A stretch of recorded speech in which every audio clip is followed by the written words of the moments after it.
नमस्कार. न्यूज डंकामध्ये मी अमित काळे आपलं मनापासून स्वागत करतो. मित्रांनो, देशापुढे अनेक प्रश्न आहेत, पण सर्वात महत्त्वाचा प्रश्न कुठला असेल तर तो धर्मांतरणाचा.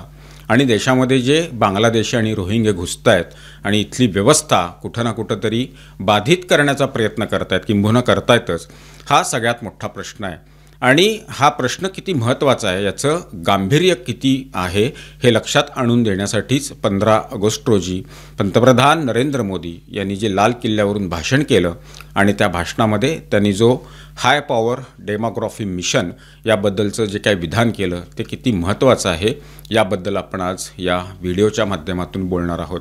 कारण या घुसखोरांमुळे जी परिस्थिती देशातल्या काही जिल्ह्यांमध्ये, काही राज्यांमध्ये बदलत चाललेली आहे, त्याचे सामाजिक आणि इतर परिणाम हे खूप गंभीर स्वरूपाचे आहेत.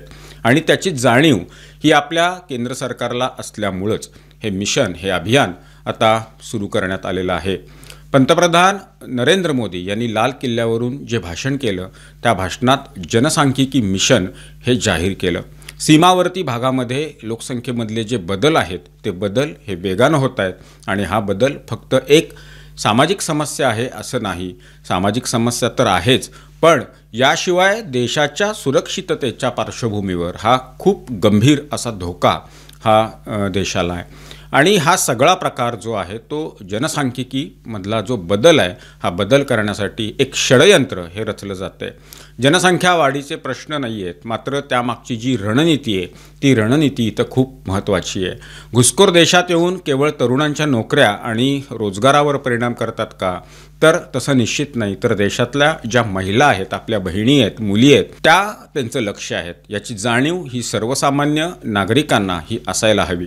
केंद्र सरकारकडून हे बांगलादेशी आणि रोहिंग्या जे आहेत घुसखोर, याच्याबद्दल एक मोहीम राबवण्यात येतच आहे. काही महिन्यांपूर्वीच देशाचे गृहमंत्री अमित शहा यांनी याबद्दल एक मोहीम राबवण्याचं धोरण हे जाहीर केलेलं होतं आणि दिल्लीपासून त्याची सुरुवातसुद्धा केलेली आहे. या घुसखोरांमुळं काय होतं तर स्थानिक जी लोकसंख्या आहे मूळची, ती स्थानिक लोकसंख्या आणि सुरक्षा याच्यावर याचा परिणाम होतो आहे. आणि हे काही राज्यांमध्ये अगदी झपाट्यानं वाढत असल्याचं आपल्याला लक्षात येईल. केवळ घुसखोर जे बाहेरून देशात येतात त्यांच्यापासून धोका आहे का, तर असं नाही. देशांतर्गत काही संघटना, काही गट आहेत की हे धार्मिक रचनेमध्ये बदल करण्यासाठी कार्यरत आहेत. काही कट्टरपंथी मुस्लिम धर्मांतरण विदेशी निधीचा वापर करून करतायत. काही महिन्यापूर्वीच आपल्याला आठवत असेल, आम्ही एक व्हिडिओ बनवलेला होता. उत्तर प्रदेशमध्ये झांगूर बाबा नावाचा एक गृहस्थ यासाठी कार्यरत होता आणि त्यानं तरुणांची मोठी फळीच्या फळी त्यामागं लावलेली होती. हिंदू धर्मातल्या मुलींचं धर्मांतरण करणं, त्यांना मुस्लिम धर्मामध्ये घेणं आणि त्यासाठी लाखो रुपये हा त्या तरुणांच्यावर खर्च करत होता. आणि हे सगळे पैसे त्याला विदेशातून मिळत होते. ATSच्या पथकानं उत्तर प्रदेशच्या ही कारवाई केलेली आणि या कारवाईनंतर देशाला धक्का बसलेला होता. हा एक झांगूर बाबा आपल्याला मिळाला, असे किती झांगूर बाबा हे देशाच्या वेगळ्या वेगळ्या राज्यांमध्ये, वेगळ्या वेगळ्या जिल्ह्यांमध्ये कार्यरत आहेत, हे आता या मिशनच्या माध्यमातून शोधता येणार आहे. आणि त्याला अटकावसुद्धा हा घातला जाणार आहे. देशाच्या कुठल्या राज्यांमध्ये नेमका हा बदल होतोय याचा एक अभ्यास हा समोर आलेला आहे. आसाम आणि बंगाल या राज्यांमधली परिस्थिती अत्यंत गंभीर आहे. कारण तिथं या बांगलादेशी घुसखोरांमुळं मुस्लिम लोकसंख्या ही वाढलेली आहे. बनावट आधार कार्ड, रेशन कार्ड मिळवून ते भारतात राहतात. 2019मध्ये राष्ट्रीय नागरिक नोंदणी NRC ज्याला आपण म्हणतो, या प्रक्रियेमध्ये 19 लाख लोक हे नोंदणीकृत नसल्यामुळं त्यांना बाहेर ठेवण्यात आलेलं आहे. आसाममध्ये 2011च्या जनगणनेनुसार मुस्लिमांची लोकसंख्या 2001मध्ये 30.9% 34% झालेली आहे. दुबरी, बारापेटा, गोलपाडा अशा जिल्ह्यांमध्ये मुस्लिम बहुल लोकसंख्या तिथं तयार झालेली आहे. पश्चिम बंगालमध्ये बांगलादेशी घुसखोरांमुळं उत्तर परगणा, मुर्शिदाबाद, मालदा यासारख्या जिल्ह्यात मुस्लिम लोकसंख्या वाढलेली आहे, जिथं ममता बॅनर्जींचं सरकार आहे. आणि त्या सरकारवर हे आरोप होत आहेत की या घुसखोरांबद्दल त्या सरकारचं जे धोरण आहे हे कडक नाही, किंबहुना अशा घुसखोरांना अभय देण्याचं काम हे तिथलं ममता दिदीचं सरकार हे करते. धार्मिक जनसंख्या बदलाचा जो अभ्यास आहे तो असा आहे की 2001 ते 2011च्या काळामध्ये मुस्लिमांची वाढ ही 24.6% तर जैन समुदायाची वाढ ही सर्वात कमी 5.4% होती. हिंदूंचा हिस्सा 80.46%वरून 79.8%पर्यंत कमी झालेला आहे. त्याच वेळेला मुस्लिमांचा जो हिस्सा आहे तो 13.43%वरून 14.23%पर्यंत वाढलेला आहे. काही जिल्ह्यांमध्ये मुस्लिम लोकसंख्या ही जलद वाढते तर हिंदूंची तुलनेनं कमी वाढ होताना दिसते. पूर्वेकडील नागालँड, मिझोराम, मेघालय, अरुणाचल प्रदेश इथं ईसाईंची लोकसंख्या 50%पेक्षा जास्त वाढलेली आहे.